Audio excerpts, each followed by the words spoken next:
আসসালামু আলাইকুম। সুপ্রিয় দর্শক, সবাই কেমন আছেন? আশা করি সবাই ভালো আছেন। আমাদের মন তো কেমন সেটা তো আপনারা সবাই জানেন। মন তো ভালো নেই, তারপরেও তো আমরা বেঁচে থাকার জন্য খাওয়া দাওয়া করতে হয়, জীবনে বেঁচে থাকতে হয়।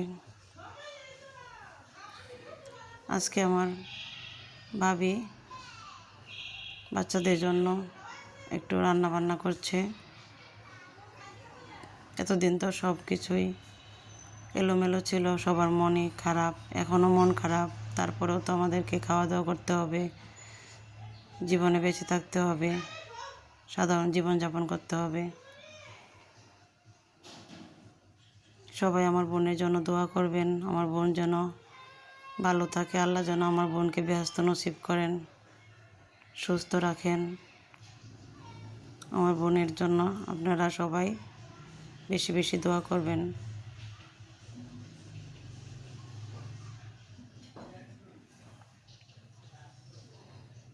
এত অল্প বয়সে আমার বোনটা চলে গেল, এটা মেনে নেওয়ার মতো না। সবাই ভালো থাকবেন। আল্লাহ হাফেজ।